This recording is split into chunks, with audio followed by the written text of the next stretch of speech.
On average, an American spends 66 hours a month on the internet. 7 of those hours are spent on Facebook alone. Within those 7 hours spent on Facebook, the average American can post up to 90 pieces of content a month. In the year 2000, it was estimated that approximately 361 million people were online. That number has since increased to a staggering amount of 2.5 billion.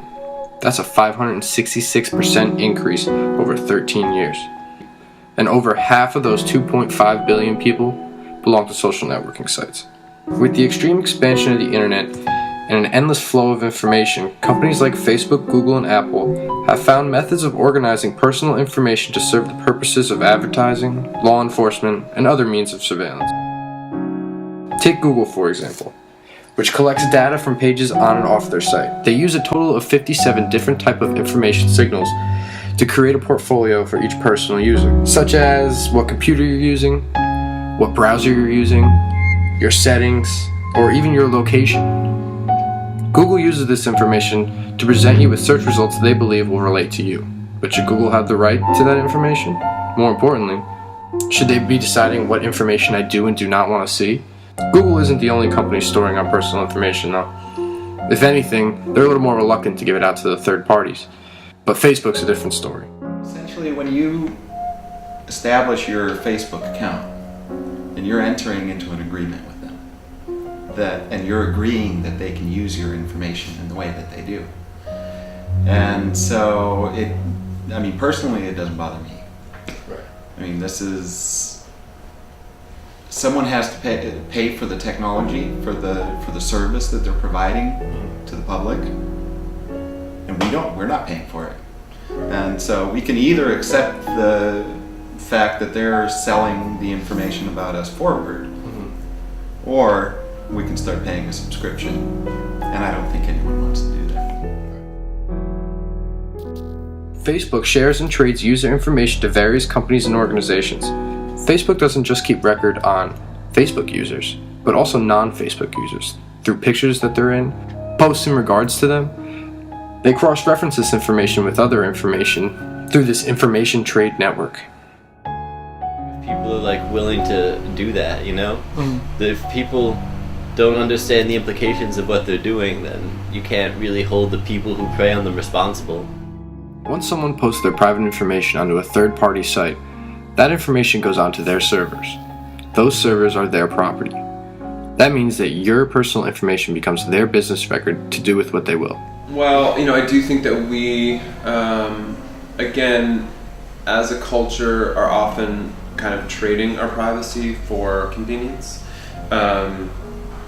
So, the convenience of having Google be able to guess what we're looking for or something like that comes at the price of giving up a little bit of our privacy and having them know our browser history or whatever that is. I think that the kind of missing piece in that perhaps is a real knowledge by the internet users of the world of kind of how that's being used and how that can be used. Because I do think if we were aware of that, maybe some of those trade-offs wouldn't seem as worth it. Right. There's this whole kind of specter around the idea of privacy, right? Which is, well, if you're not doing anything wrong, then why would you care if anyone knew about it, right? One of the most important things to distinguish about this is that because our information is on their servers, we are no longer protected by our Fourth Amendment right to search and seizure. Any agency can request that information at any time without a warrant. Just be governed in the same way that we govern privacy in public life. Oh. That if we're in a public forum, something like Facebook or or posting on Reddit or something where a lot of people can see it, that should be viewed as if in real life you're out on the street. Right. Okay.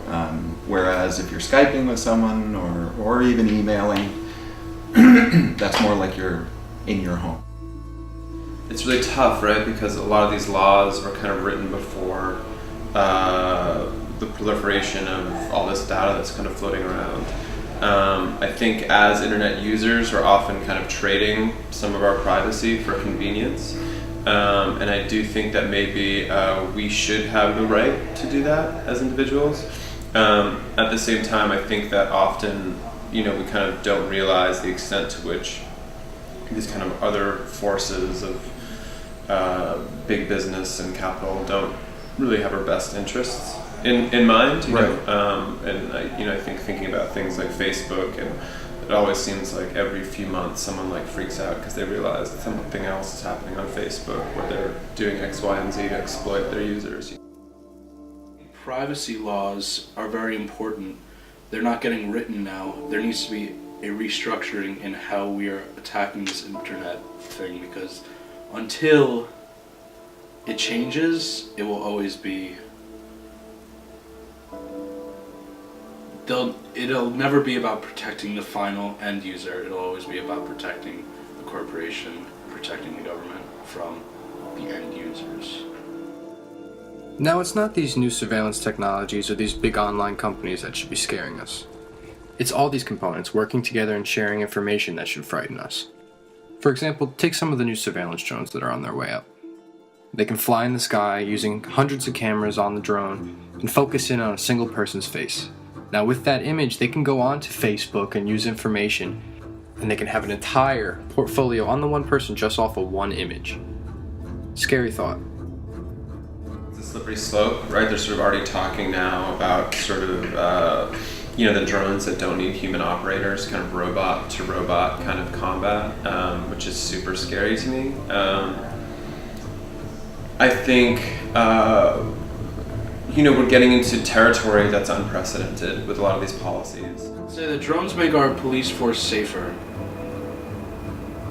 but the activity that you catch on drones really isn't going to be anything that'll make humans safer. Like, you wouldn't catch people like building a bomb on a drone because they'd be inside. It's not like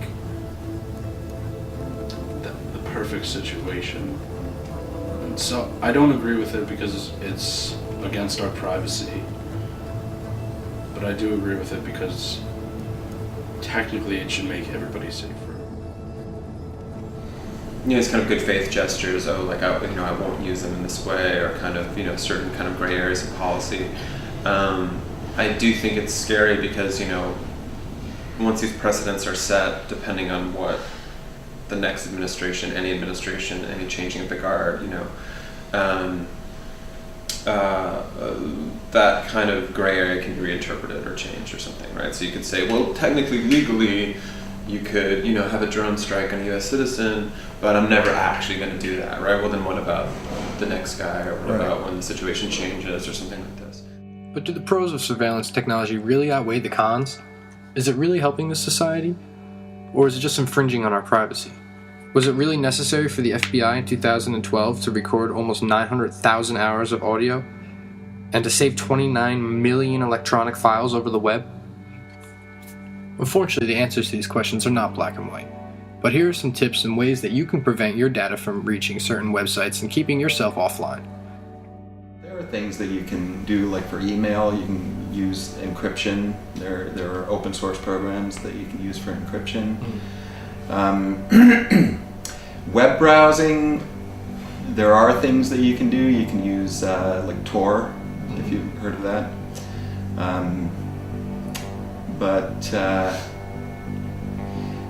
But if you're doing something where you're really worried about somebody finding out what you're doing, then you probably shouldn't be doing it. And if it is really bad, they are going to find you. Third-party applications and add-ons for your browser that allow you to see who's tracking you on these websites, and also, you can stop that. You can turn off, the traffic between those two sites. I'm not sure of how well it does it, or if companies can get around that, or if it's even really true, but I think that you should try to limit as much as you can. If you're very concerned about privacy, because trust me, there are people who don't care, at all. The government has my information, so what? They're not going to do anything about it because an upstanding citizen. You know, I break laws. You know, they know people break laws. That, you know, they're not stupid. So, if you really are concerned about your privacy, the only thing you can do is not post stuff, things that you would not want everybody seeing on the internet. There's no such thing as privacy on the internet. There might be privacy between you and your social group, but there's no privacy between you and everything. You and the company that you're posting it to. And once it gets posted to them, you think they care about you? No. The internet is the new digital frontier, so much of it remains undiscovered and undeveloped both technically and legislatively. Whether the internet has a positive or negative effect on our culture is unknown, but it certainly holds power, which is why those in power across the globe are trying to control it for personal gain. Fortunately, it doesn't seem that any wall or structure can be set up permanently on the internet. Everything has a backdoor, or at least a way around it. Sir Francis Bacon was the one who said knowledge is power, and I doubt that he had the internet in mind when he said it, but those words depict the surveillance struggle perfectly.